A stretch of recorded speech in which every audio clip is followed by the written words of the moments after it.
కేరళలోని 6 హత్యలు దేశాన్ని ఊపేస్తున్నాయి. 23 ఏళ్ల కుర్రాడు దారుణమైన హంతకుడిలా ఎలా మారాడనేది మిస్టరీగా మారింది. కానీ చాలా సింపుల్ గా హత్యలు చేశాడు. ఒక మర్డర్ తర్వాత మరోటి. తన బైక్లో ఓ సుత్తి పెట్టుకున్నాడు. దాంతోనే బాధడం మొదలు పెట్టాడు. చివరకు తాను ఎంతో ఇష్టపడే తమ్ముడిని కూడా వదలలేదు కసాయి. ప్లీజ్ చంపొద్దన్నా అంటూ బ్రతిమలాడాడు తమ్ముడు. కానీ ఆ నీచుడు మాత్రం వదిలిపెట్టలేదు. తీరా చంపేసి సాయంత్రం 6:15 ఆటోలో తాపీగా తిరువనంతపురంలోని వెంజరమూడు పోలీస్ స్టేషన్కి వచ్చాడు. సరాసరి పోలీస్ స్టేషన్లోకి వచ్చి చైర్లో కూర్చున్నాడు. నీరసంగా ఉన్నాడు.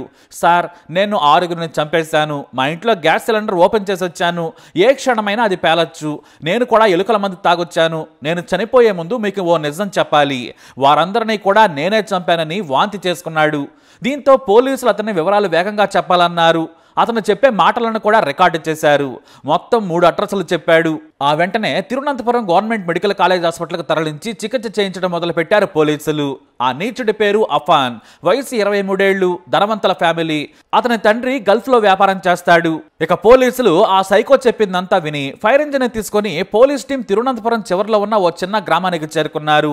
వేగంగా ఫైర్ సిబ్బంది వెళ్లి గ్యాస్ ను ఆఫ్ చేశారు. కానీ పోలీసులు అక్కడ సీన్ చూసి వణికిపోయారు. బహుశా వారి జీవితంలో అలాంటి హత్యలను చూడలేదేమో. బెడ్రూమ్ లో అఫాన్ తల్లి షమీ కొన ఊపిరితో ఉంది. వేగంగా పోలీసులు ఆమెను ఆసుపత్రికి తరలించారు. ఇక తమ్ముడి నుదుటిపై సుత్తితో బాధి చంపాడు. అంతేకాదు, తన తమ్ముడు అఫ్సాన్ మృతదేహంపై 500 నోట్లు చల్లి నివాళి అర్పించాడు. ఇక ప్రియురాలిని సైతం సుత్తితో పదే తల మీద బాది హత్య చేశాడు. ప్రియురాలు ఫర్జానాను ఎందుకు చంపాడనేది తెలియలేదు. అయితే ఫర్జానాను తన ఇంటికి తీసుకొచ్చేటట దుర్మార్గుడు. ఆమె కూడా ప్రియుడు రమ్మనగానే వేగంగా ఇంటికొచ్చింది. స్కూల్ నుంచి 14 ఏళ్ల తమ్ముడు అఫ్సాన్ తీసుకొచ్చాడు. ఆ తర్వాత వరుసగా 3 చంపేశాడు. తమ్ముడంటే అఫ్సాన్కు చాలా ఇష్టం. ఎంతలా అంటే ఏదంటే అది కొనిపెట్టేవాడు. బాగా గారాపం కూడా చేసేవాడు. తమ్ముడు అడగగానే సినిమాలకు కూడా తీసుకెళ్లి తిప్పేవాడు. అయినా కూడా ఆ తమ్ముడిని చంపేశాడు. కొన ఊపిరితో ఉన్న అఫాన్ తల్లి ఆసుపత్రిలో చావు బ్రతుకులతో పోరాడుతుంది. అయితే ఆమెకు అప్పటికే క్యాన్సర్ ఉందని బంధువులు చెప్పడం మరో షాకు గురి చేసే విషయం. అఫాన్ సైకోత్వం చూసి అందరూ వణికిపోతూ ఉన్నారు. ఎంతో సాధారణంగా ఉండే అఫాన్ ఎందుకు దాడి చేశాడనేది విచారణ చేస్తున్నారు. అయితే పోలీసులు రెండో లొకేషన్కి వెళ్లారు. అమ్మమ్మ సల్బాబీవి ఇంటికి మరో పోలీస్ టీం వెళ్ళింది. దాదాపుగా 14 కిలోమీటర్ల దూరంలో ఉన్న కల్లార పోంగండ్ అనే గ్రామం. అక్కడ 90 ఏళ్ల వృద్ధురాలైన అమ్మమ్మ సల్బాబీని చంపేశాడు దుర్మార్గుడు. మంచంలో నుంచి లేవలేని వృద్ధురాలని కూడా ఎందుకు చంపాడనేది తెలియలేదు. స్తుతితో వృద్ధురాలి తల మీద బాధితే 2 మొక్కలైంది. అలానే మంచంలో పడిపోయి ఉంది. ఇక లొకేషన్ 3 తన అమ్మమ్మ ఇంటికి మరో 7 కిలోమీటర్ల దూరంలో ఉన్న తన బాబాయ్ లతీఫ్ ఇంటికి చేరుకున్నాడు. అతన్ని సాధారణంగానే ఇంట్లోకి ఆహ్వానించాడు బాబాయ్. కానీ సోఫాలో కూర్చున్న బాబాయ్ని పదే తల మీద బాదాడు. ఎంతలా అంటే మొహం మొత్తం చిత్తడైపోయింది. సైకో సినిమాల్లో కూడా ఇలాంటి హత్యలుండవు. దాదాపుగా 20 సార్లు తన బాబాయ్ తల మీద బాధి చంపాడు. పుర్రె మొత్తం విరిగిపోయింది. ఆ తర్వాత తన పిన్ని షాహిదాను సైతం క్రూరంగా కిరాతకంగా తల మీద సుత్తితో పదే బాదాడు. ఆమె మొహం కూడా గుర్తించలేని విధంగా ఉంది. గది మొత్తం రక్తంతో నిండిపోయింది. అత్యంత హేయంగా ఉన్న మృతదేహాలను చూసి పోలీసులే షాక్ అయిపోతున్నారు. కేరళ చరిత్రలోనే ఇవి దారుణ హత్యలు. మనిషి అన్నవాడు ఎంత దారుణంగా చంపడు. ఒకవేళ కోపం ఉంటే సాధారణంగా హత్య చేసిపోతాడు. అలా కాకుండా తలలో ఛిద్రమైన చనిపోయినా కూడా బాబాయ్ పిన్నిల తలల మీద బాది నుజ్జు చేశాడు అఫాన్. మొత్తం ఈ హత్యల దూరం 35 కిలోమీటర్లు. తన బైక్ పై వెళ్లి మధ్యాహ్నం నుంచే చంపుకుంటూ వచ్చేశాడు దుర్మార్గుడు. ఏ లొకేషన్కి ఆ లొకేషన్లో హత్య చేయగానే బయటకు వచ్చి గడియ పెట్టి వచ్చేశాడు. ఆఖరిలో చంపింది తన తమ్ముడిని. తన తమ్ముడు చంపొద్దని బ్రతిమలాడినా కూడా వదలలేదట కసాయి. ఇక తన ప్రియురాలు పారిపోయే ప్రయత్నం చేసినా పట్టుకొని గదిలోకి తీసుకెళ్లి మరి తల మీద బాది చంపాడు రాక్షసుడు. ఈ మారణ హోమంను ఎలా విశ్లేషించాలో కూడా పోలీసులకు అర్థం కాలేదు. అయితే అతని రక్తపు శాంపిల్స్ ను పోలీసులు సేకరించారు. అతను బాగా డ్రగ్స్ కి అలవాటైనట్లు గుర్తించారు. ఫోన్లను కూడా చెక్ చేస్తున్నారు. అయితే ఆసుపత్రిలో కోలుకున్న తర్వాత పోలీసులు అఫాన్ను ప్రశ్నించారు.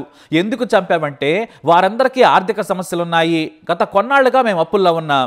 ఈ కష్టాలు పడే కంటే చనిపోవడం బెస్ట్ కదా, అందుకే చంపాను. నేను కూడా చనిపోదామని ఎలుకల మందు తాగానని చెప్పాడు. ఇప్పుడు అందరూ చనిపోయినట్లే కదా అని పోలీసులను అడిగాడు సైకో అఫాన్. హత్యల ప్రాంతంలోని దృశ్యాలు భయంకరంగా ఉన్నాయని పోలీసులు తెలియజేశారు. అయితే నిజంగానే ఆర్థిక సమస్యలు ఉన్నాయా అనే విషయంపై విచారణ చేస్తున్నారు.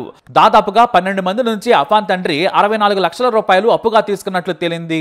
అయితే ఓ వ్యక్తి దగ్గర అఫాన్ సైతం 74,000 రూపాయలు అప్పుగా తీసుకున్నాడు. ఆ బాకీ తీర్చేందుకు తన అమ్మమ్మ ఇంట్లోని బంగారు గొలుసును దొంగిలించి 40,000 బాకీ తీర్చాడని పోలీసులు గుర్తించారు. అయితే హత్యల సమయంలో డ్రగ్ మత్తులో ఉన్నాడా, మద్యం తీసుకున్నాడా అనేది టెస్ట్ రిజల్ట్స్ వస్తే కానీ తెలియదని పోలీసులు చెబుతున్నారు. మరోవైపు ఆసుపత్రిలో కోలుకుంటున్నాడు అఫాన్. ఎందుకు చంపావంటే మాత్రం పెద్దగా సమాధానం ఏమీ లేదు. ప్లాన్ చేసుకుని చంపలేదు, వాళ్ళు బతికొండడం దండగా, అన్ని అప్పులే, ఈ కష్టాలు ఎందుకు పడాలని చంపేశానని చెప్పాడు. కానీ అతని మాట తీరుకు హత్యల సీనుకు పోలడం లేదు. కసిగా చంపిన అఫాన్ ఎలా మాట్లాడుతున్నారో కూడా తెలియక పోలీసులే తలలు పట్టుకున్నారు. అయితే ఎప్పటికైతే అరెస్ట్ చేయలేదు. డాక్టర్లు డిశ్చార్జ్ చేశాక అరెస్ట్ చేసి విచారణ చేస్తాం, అప్పుడు కానీ పూర్తి విషయాలు తెలియవు. సీసీ కెమెరాలు, ఫోన్ నుంచి డిజిటల్ ఎవిడెన్స్ కలెక్ట్ చేస్తున్నామన్నారు పోలీసులు. మరో 3 రోజుల్లో పూర్తి విషయాలు చెబుతామని తిరువనంతపురం రూరల్ ఎస్పీ సుదర్శన్ తెలియజేశారు. తన బాబాయ్ ఇంట్లో అల్మారా సహా చాలా వాటిని ఓపెన్ చేశాడు, కొన్ని బద్దలు కొట్టాడు. ఏమైనా ఎత్తుకెళ్లాడా అనేది కూడా తేల్చి ఉందని ఎస్పీ అన్నారు. అయితే దగ్గరి బంధువులు కొన్ని కీలక విషయాలు చెప్పారు. మద్యానికి, డ్రగ్స్ కి అఫాన్ బానిసయ్యాడు, అందరి దగ్గర డబ్బులు తీసుకున్నాడు. ఆ తర్వాత బంధువులంతా డబ్బులు ఇవ్వడం మానేశారు. తమ ఇంటికే రావద్దని బాబాయ్ గట్టిగా చెప్పడంతో పగబట్టి హత్య చేసి ఉంటాడని పోలీసులు తెలియజేశారు.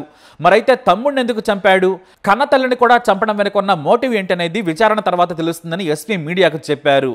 ఏదేమైనా ఈ 5 హత్యలు దేశాన్ని షేక్ చేశాయి. మరోవైపు తన తల్లి ఆసుపత్రిలో ఉందన్న విషయం అఫాన్కు తెలియదు. ఆమె కూడా చనిపోయిందని అనుకుంటున్నాడట.